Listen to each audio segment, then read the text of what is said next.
Okay. So do you know any type of machine learning in advance? You know what is machine learning by now. We have covered it in the previous lecture. But what are the different types of machine learning? Any idea? Anyone?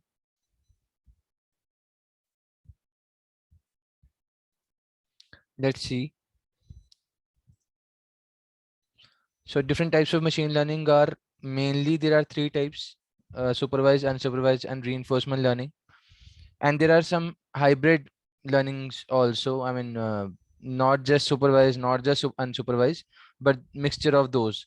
So they are called semi-supervised, self-supervised learnings, and multi-instance learning. So total six types of machine learning are there, which will be taught to you. But mainly there are only three, and the combinations of the other, I mean, other three are built by combination of the initial three. So let's see that what is supervised learning.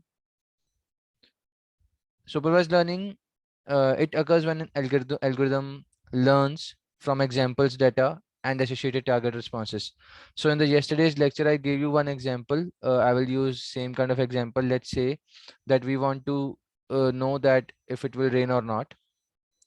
So there might be multiple values in the tabular format. And in the end, we want to say if it will rain or not, rain or not rain. And there might be different values. It might be for wind, it might be for season, uh, time of the day, so daytime, and maybe other two more values. So depending upon these first five values, the final answer will be given. It might be R, it might be NR, rain or not rain. But this is the target value. Target value means that what is the actual prediction that we want. This is the target value, and the other are the associated data, or you can say, uh, so we will see it in this y equal to fx form also. So now if this is x and this is y,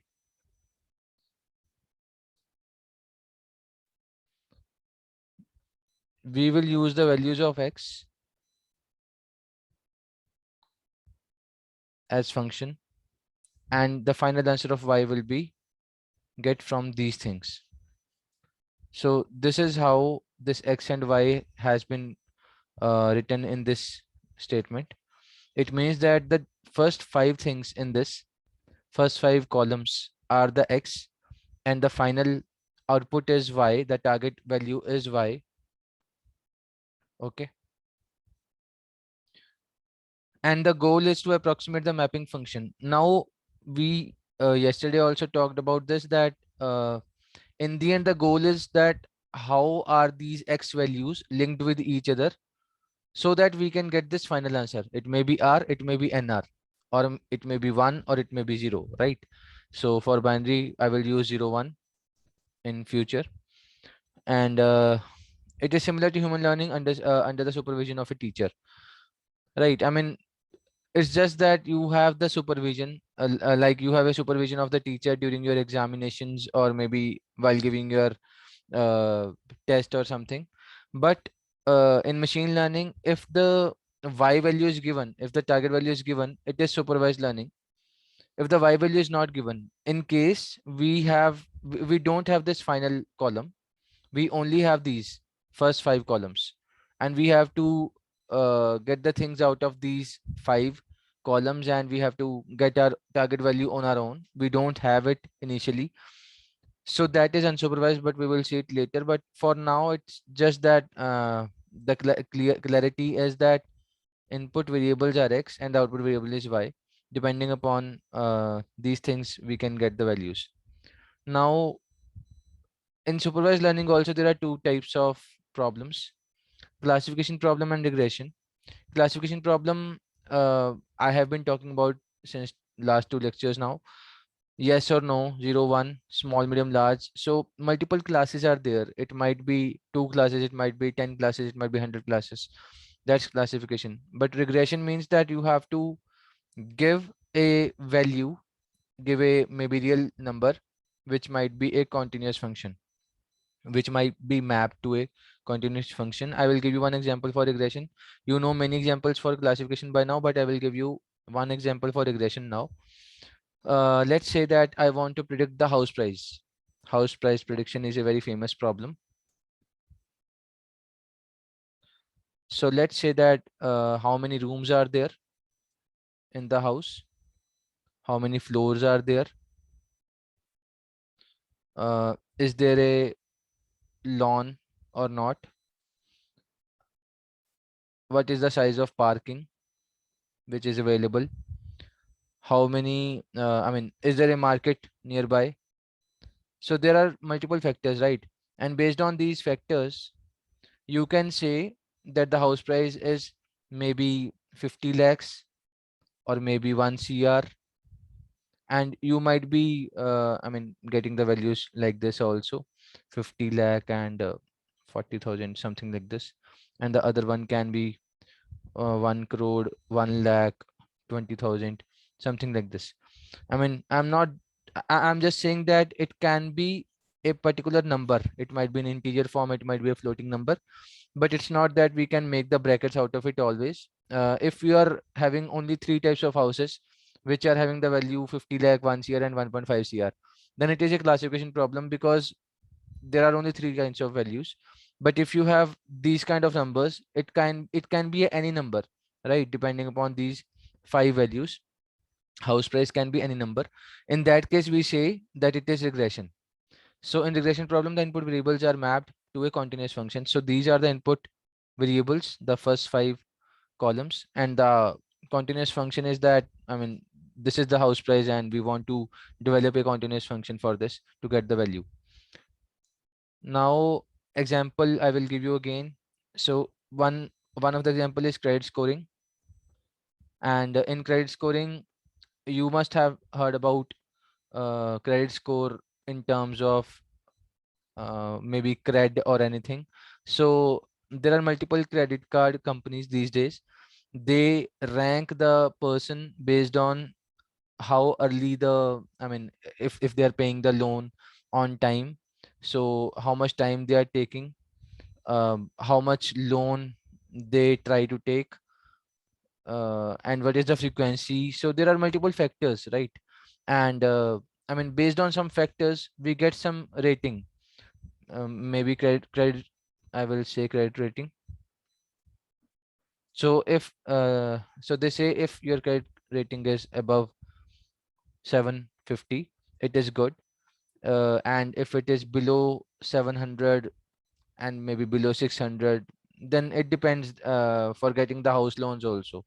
In India, if we are going in the market to get the house loan, I want to take maybe 50 lakhs of loan for my property, then this rating is also checked, and based on this rating in India, we are classified into the interest rate also. I mean, if I have a very good credit rate rating, then it might be a case that my loan percentage is this. I mean, I have to give this much of return to the bank per annum. And if my score is maybe 600 or maybe 500, I'm bad at giving the loans. I mean, for the repayment of the credit card. So it might go up to 8.5%, because in that case, bank will not trust you much and it will try to take as much as money they can take in short term. So credit scoring is important thing. It is a classification problem. Uh, Classification problem if you want to classify into the bracket, and if you want to predict the credit rating, it is a regression problem. So same thing can be I mean, can be classification also and can be regression also. Classification means that you want to predict whether a customer is at a low risk or a high risk in returning the credit. Same thing I was saying here. If you have higher credit rating, it means that you are a low risk customer for the bank. You will return the money on time, and bank will be trusting you with the money. And if you're a high risk uh, person for the bank, it means that your rating is low. It might be 600, it might be 500, and in that case they have to take the decision accordingly. But regression here is predict what is the probability that a new customer is at a high risk or low risk. So in case you are trying to predict the probability that let's say probability is out of 1, right? So for a particular person, let's say I want to find the probability if it is a high risk person. So it might be, let's say, 30% probability that it is a high risk customer, but in that case 70% is that it is a low risk customer. Same way, if you want to predict the probability and it is maybe 60%, so I will write probability in points now. So if point 0.6 is high, point 0.4 is low, it means that it is a high risk customer. So because we are getting these numbers out of our model, point 0.6, point 0.7, point 0.3, so these kind of numbers means that it is a regression problem because we are not classifying it. Now there are multiple examples, there are multiple multiple use cases here. Customer retention, if you want to, let's say that I will give you my example. 12 years back, 13 years back, when I got my mobile phone, first I was with Idea. At that time it was Hutch, and then it became Idea, and eventually I turned to Airtel, and then I got Jio. So I have tried multiple companies. So it is kind of a customer retention problem for the company, that if they're giving me good offers, I will stick with them, and if they're not giving me good offers, I will leave that company. So it is a classification problem, that customer will be with us, yes or no, right? And similarly, fraud detection, if someone is doing some credit card fraud or maybe other types of fraud, it is again a binary problem, that they will do the fraud or not. Image classification, let's say that face recognition problem is there, and you want to classify between your classmates. So it might be the case that you have maybe 50 students, so it is a classification problem, right? 1 to 50 numbers you have to predict, maybe the roll numbers. Image segmentation means that I gave you example yesterday also. Let's say there is a class and there are multiple people in the class. So if you are able to make this bounding box around that face, and you can get this image out of the big image, small image can be brought out, it means that we are able to successfully segment the image. Similarly, medical diagnosis and anomaly detection. So these are kind of similarly, you can say that if there is a anomaly in the chest X-ray, right? So something like this. So if there is any problem in the lungs, maybe COVID or something like that. So that kind of a uh, that kind of anomaly in the lungs, it is a classification problem. Same you can say that cancer or not, it is a medical diagnosis, right? And handwriting recognition, OCR. So I am writing something, let's say I am writing here classification, right? So there is a difference between my handwriting and this printed thing, right? And if I want to know that what is written, handwriting recognition is a problem, and it is a classification problem because you will break each character and then you will try to classify if it is A, if it is B, if it's C. So there are 26 classes in that. So 26 classes may say it will try to understand that which character is it, one by one. Similarly, text classification, email classification, I hope that you can make out these things. So similarly, regression means that population growth prediction, how much it will grow. Let's say that when this 2011 World Cup happened, the uh, Indian population was around 1.2 billion, but today in 2021, Indian population is around 1.4 billion. So this kind of prediction based on the country, that how much the population will grow over time, it is a population growth prediction, right? And this is a regression problem because you have to predict accurate number. Similarly, life expectancy, initially in maybe 100 years back, life expectancy was around 90 years for one person, maybe 95 years for one person. But maybe 10 years back or maybe 20 years back, it was around 75. Now it is even lesser, but in the coming time they are saying that life expectancy will again be 100 plus. So with the improvement of science, it might be that right now if it is 70, this age will this a number of life expectancy will go maybe 100. with the medical advancements. But I mean, this is also a prediction problem, and it is a regression problem. Similarly, stock market value, if you are predicting the uh, price of a stock, so that is also regression problem. Similarly, credit policing, weather forecasting. Why weather forecasting? I was giving you examples 10 minutes back, 5 minutes back, that if it is raining or not, it is a classification problem. But how can weather forecasting be a regression problem? Let's say I want to predict the AQI, right? So AQI can be 50, it can be 100, it can be 300. So because I am predicting different numbers for AQI, that's why it is regression problem, right? It may be 70, it may be 75, so it can be any number. Because it can be any number, that's why it is a regression problem. Similarly, advertising, popularity prediction, new insights, house price prediction, process optimization. So there are multiple examples. So the main thing regarding this slide was that I wanted to discuss the different things. One second, I have received one question. Handwriting recognition. Handwriting recognition means that I had written this classification in my handwriting, and there is this printed version also, right? So this is OCR prediction. This is OCR prediction. Why? Because optical character recognition part is there. It is optical character, I mean, it is printed, and you can easily understand that this is C, this is L, this is A. But when we are doing it uh, for handwriting, then it will have to I mean, kind of a segment the character also, because it is running handwriting. Let's say I'm discussing about class, so it is a running handwriting. It has to segment each character, C, L, A. So the bounding boxes will be there, and for each bounding box, prediction has to be there, that from A to Z, or maybe capital A to Z. So there are these 52 characters. Out of these 52 classes, which character is this particular first box? So maybe it can classify it as small c, and similarly it will do for the second character also, for the third character also, out of these 52 classes. Why 52? Because I'm taking this capital and small letter differently. But if you are sure that the handwriting is only in small characters, then you can do the prediction out of the 26 classes itself. So this is the difference between the OCR prediction and the handwriting prediction. Okay. If you have any other doubt, you can ask right now. Then I will move to the next slide.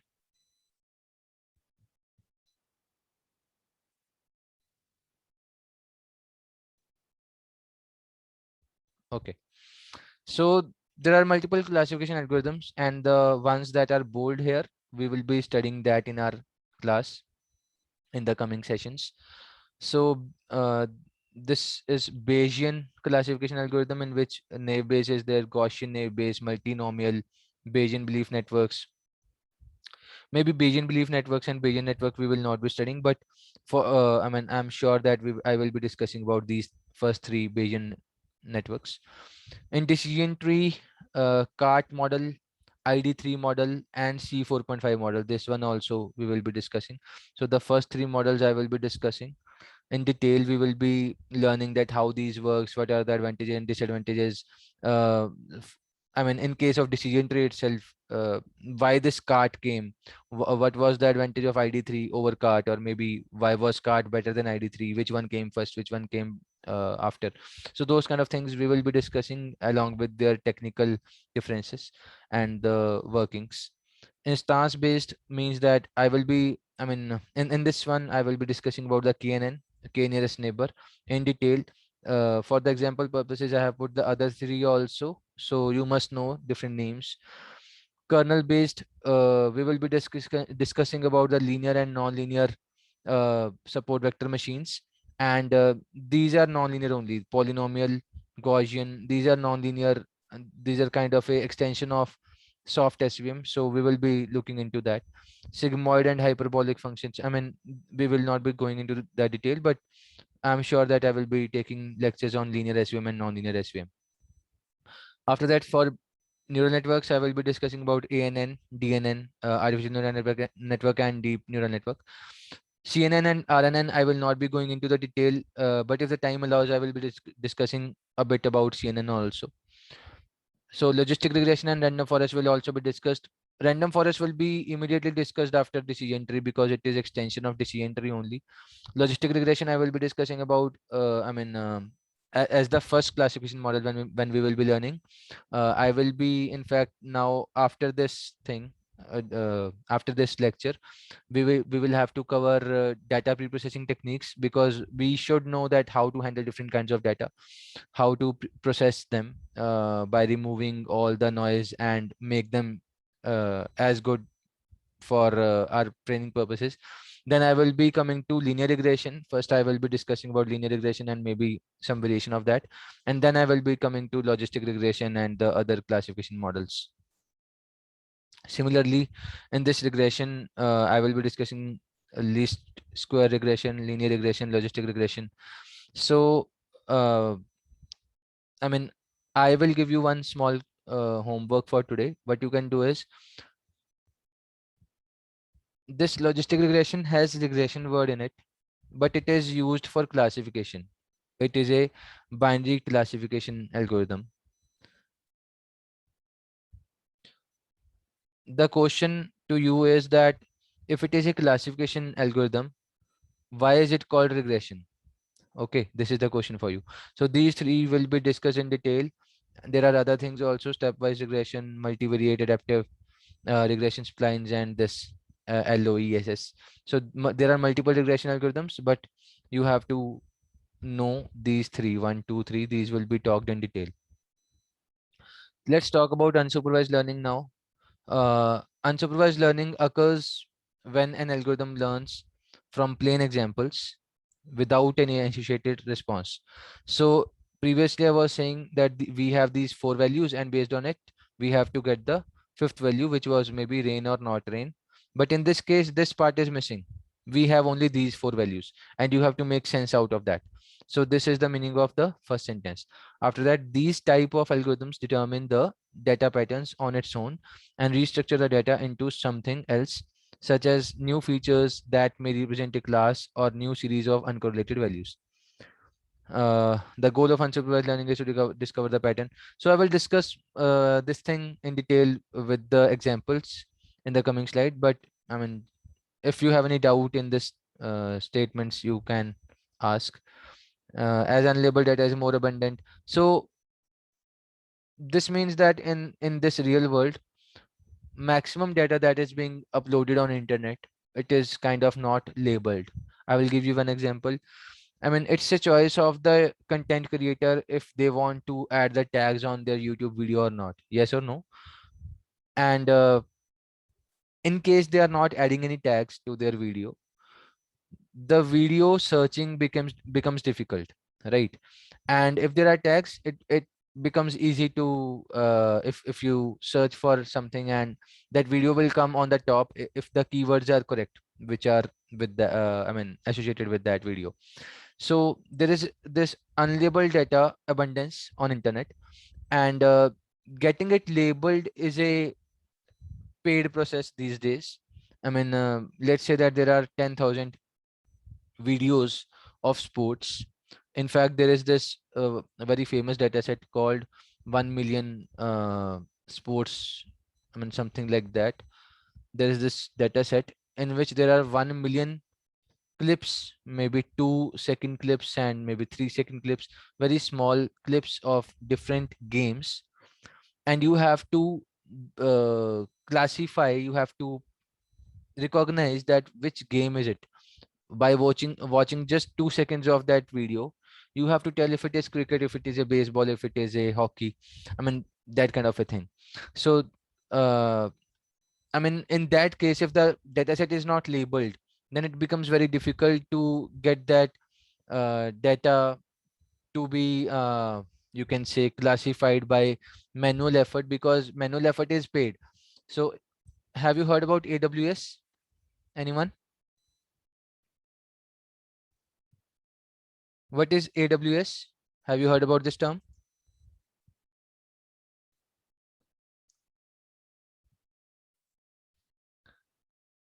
What is the full form? You can speak up. Yeah, I'm getting the messages. So AWS is Amazon Web Services. It is a cloud kind of a platform given by Amazon, and many people use it. In the same way we use Google Drive. Google Drive is the cloud platform of Google. Similarly, this AWS is cloud platform of Amazon. And on AWS, if you try to get the data labeled, so there are different kinds of payments that you need to make. If you are getting more experienced people to classify your data, then the maybe we can say the price is high, $1, uh, $1 per image if you want to get it labeled. And if the people are unexperienced, then it might be maybe $0.1 per image. So there are different services on AWS to get your data labeled. Maybe if you want to get this labeled, 1 million sports data set, if you want to get it labeled, then it is a paid process, because there are 1 million videos and you have to open everything, each video, and then classify that yes, this is the, this is the name of the sport of this video. So to make that work easy, rather than getting the, rather than doing the payment for this kind of a work, we try to use this unsupervised learning method, which does not require, if it is a hockey, if it is a cricket. So the names of the classes of that game is not required in this case, and unsupervised learning works best in that case. So these type of algorithms determine the data patterns on its own, अपने आप ढूंढते हैं, right? And it restructures the data into something else, such as new features. It may convert it into a new version which might not be understood by a human, but it is easy for a machine learning algorithm to understand that what is it. Okay. And the goal of the unsupervised learning is to discover patterns. Main thing is that it has to discover the patterns on its own and make the work easy, rather than getting the label data from the user. So for unsupervised learning, there are three types of techniques: clustering, learning associations, and dimensionality reduction.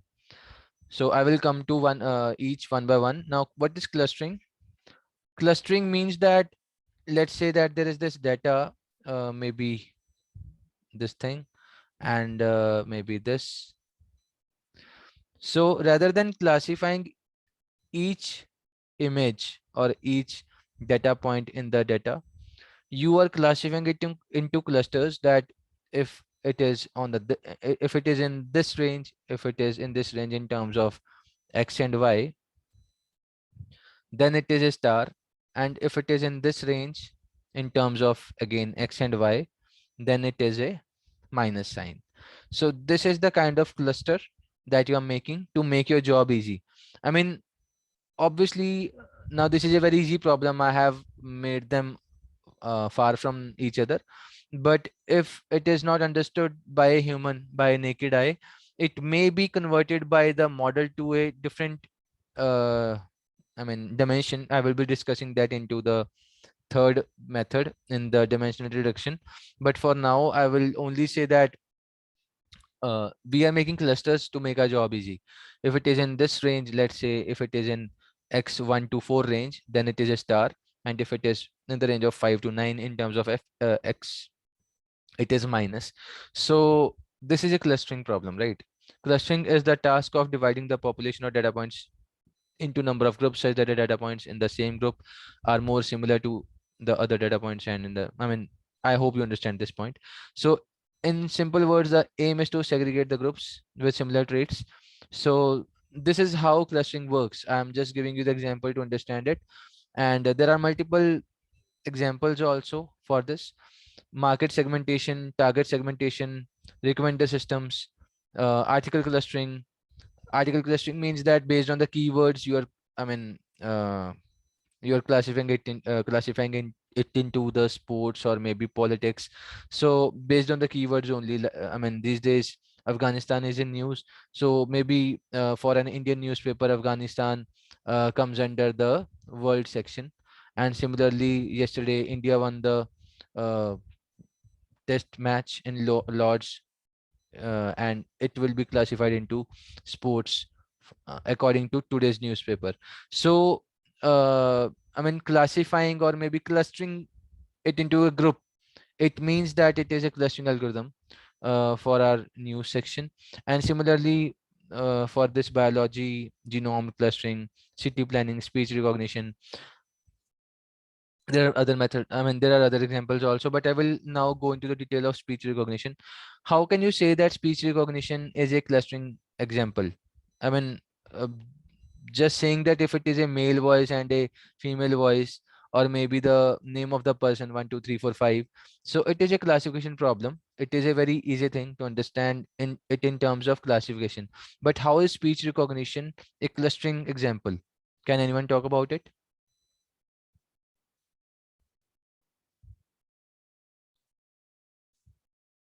If you are converting it into classes, it is a classification problem: male, female, or 1 2 3 4 5 different names of the person, that whose voice is it. But how is speech recognition a clustering example? How can you make the groups in this? Can anyone talk?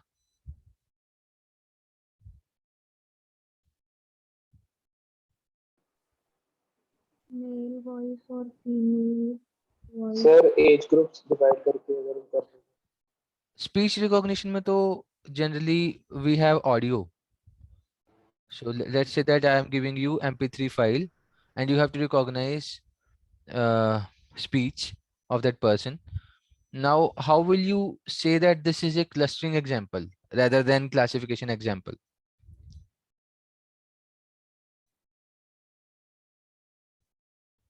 Anyone? Sir अगर एक जो voice है, there are two types of voice, तो जो आ रही है monitor पे तो डिफरेंट डिफरेंट पिच की होगी, तो उसके अकॉर्डिंग शायद वो क्लस्टर Yes. करता है। Yes. Very good. Very good. I was coming to this. So there is this image form of audio called spectrograms. You can search about it. So spectrogram monitors kind of a pitch of the person, and let's say that the diagram is something like this. When you are monitoring the voice, it came like this in the image form. This MP3 file was converted into this spectrogram, which was a .jpg file, and now you are clustering it into male or female. And someone now gave the example of pitch. So in terms of pitch, we can say that, I mean, I'm just assuming that, let's say that if the value is above this number, maybe 0.7, then it is a female voice. This is female voice. And if it is below 0.7, then it is a male voice according to pitch. Okay, so kind of we are making clusters in that image. In that particular image, we are making a cluster. मतलब आप ऐसे भी कह सकते हो that if it is coming in the higher range, and I mean, you can highlight this region, it is a female. And if it is just this below, and it is clustered into male voice. So speech recognition can be a clustering problem also. If we look into the pitch map, the spectrogram, it was just an example. The only thing I want to inculcate in you is that if you are able to make the groups out of the data, it is clustering. Okay. Now there are multiple clustering algorithms, and we will be discussing some of them in detail. K-means will be discussed in one lecture. Narrative will be discussed in another, and similarly DB scan will be discussed. uh, I cannot discuss all these 20 algorithms in detail, so at least these three will be discussed in detail, and maybe 2 3 lectures will be given to clustering later on. But these are different types of clustering algorithms: partitioning based, hierarchical based, density based, grid based, model based. You can search about the full forms of each thing later on. But yeah, I mean, maybe if you can remember also 1 or 2 examples of each, it will be good for you. Now I have also added the full forms here. I mean, it's not that I want you to learn these, it's just that if you can remember 1 or 2, it will be good for you. I have put the full forms here, and you can go through these abbreviations later on. So now we will talk about learning associations. Association rule learning is a type of unsupervised learning. So it is obviously this is the second type of unsupervised learning, and that checks for the dependency of one data item on another and maps accordingly so that it can be more profitable. It tries to find interesting relations or associations among the variables of the dataset. It is based on different rules to discover the interesting relations. So I will give you one simple example to understand this. Learning association means that let's say that you are doing some recommendation, okay, or maybe you are doing some market basket analysis. You are learning that what is the association of the data in terms of x and y rows and columns, and based on that you want to make some decision.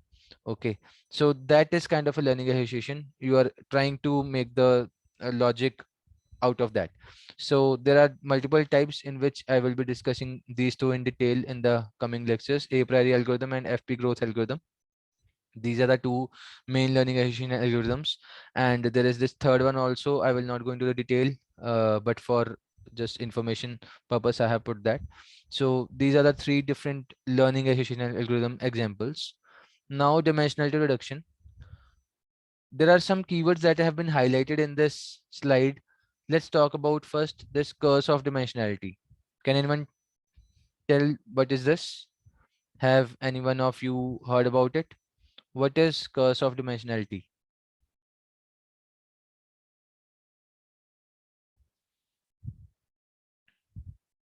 I will try to simplify it for you.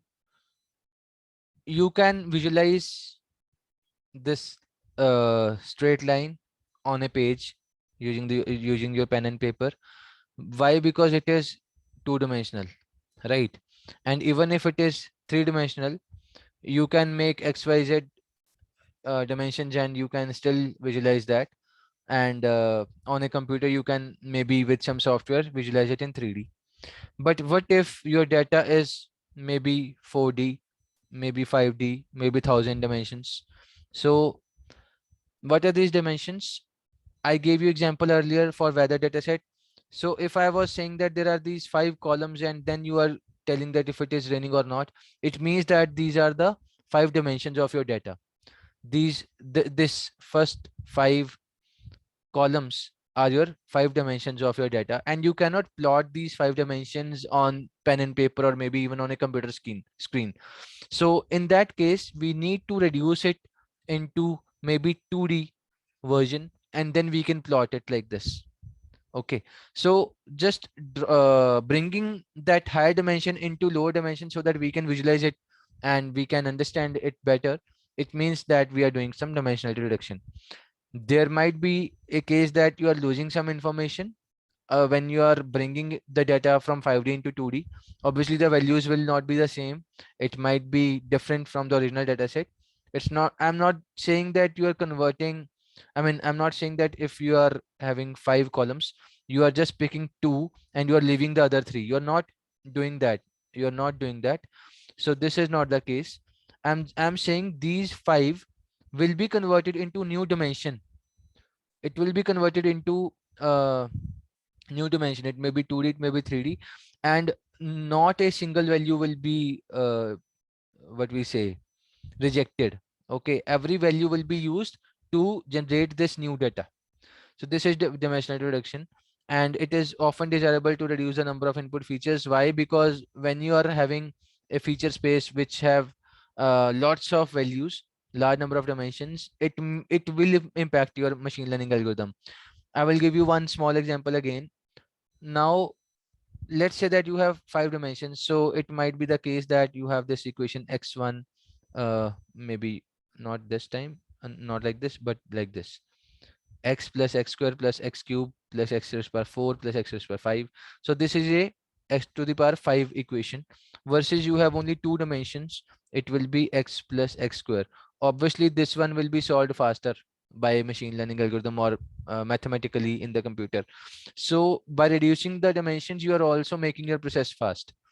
So dimensionality reduction or dimension reduction is the transformation of the data from high dimensional space into low dimensional space, so that the lower dimensional space representation retains some meaningful properties of the original data.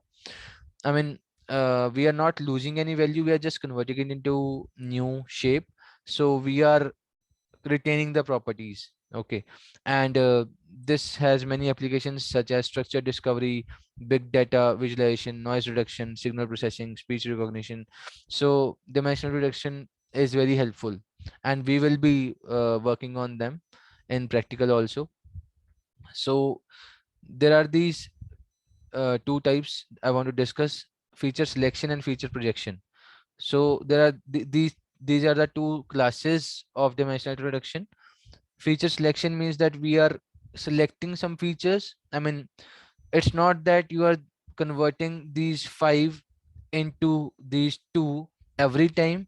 You might do something like this, that you are rejecting these two and keeping only these three, and then working on these three to get the final two, or maybe you can directly use that two.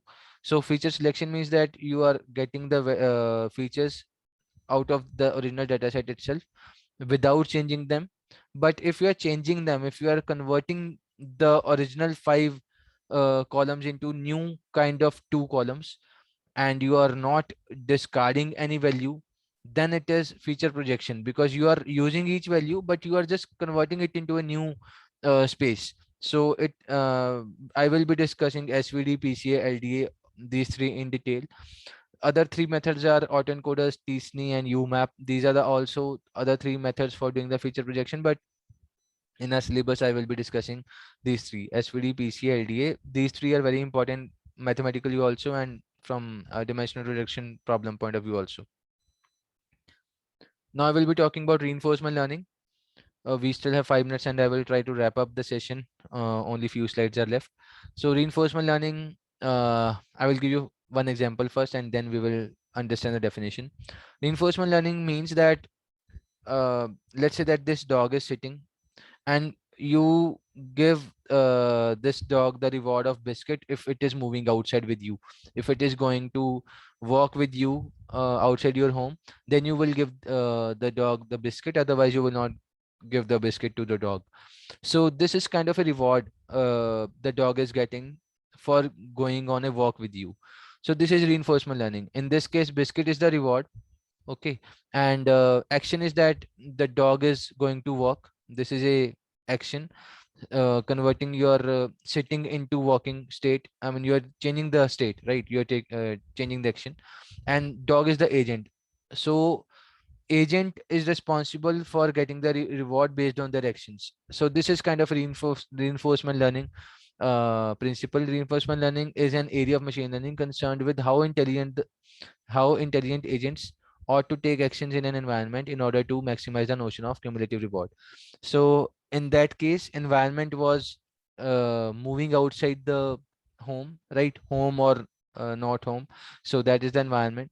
Reward is that I mean, reward is the biscuit. In this case, you are giving the reward to the agent, the dog, uh, and you have to change the state to get the reward, and cumulatively your reward will be added, and maximum reward will be tried to get. And I mean, you have to take some action to get the things out, to get the things done. So in this case, we can also say, I will give you one more example.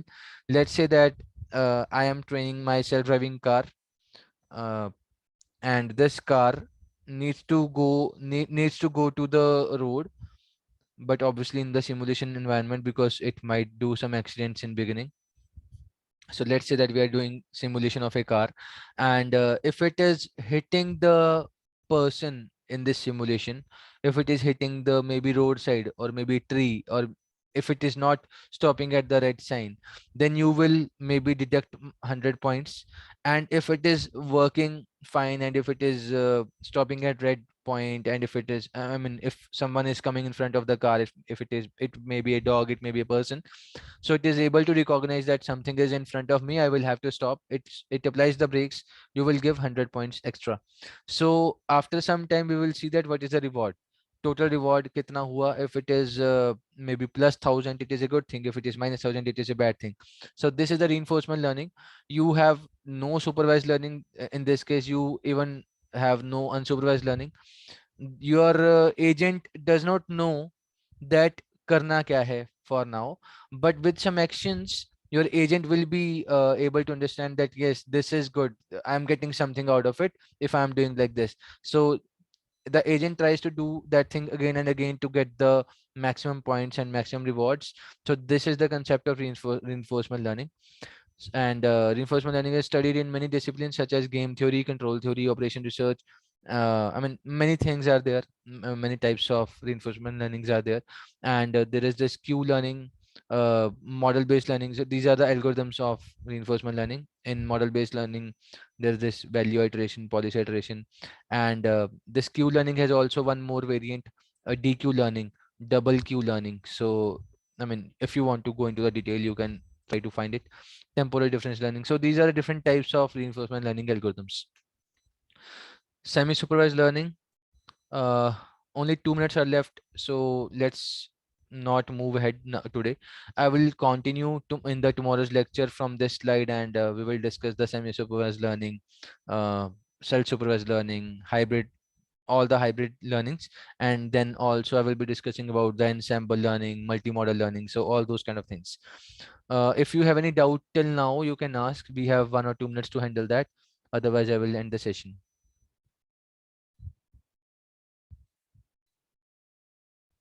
So this is the last thing that we are doing today. Okay, thank you. I'm wrapping up the session. We will meet tomorrow.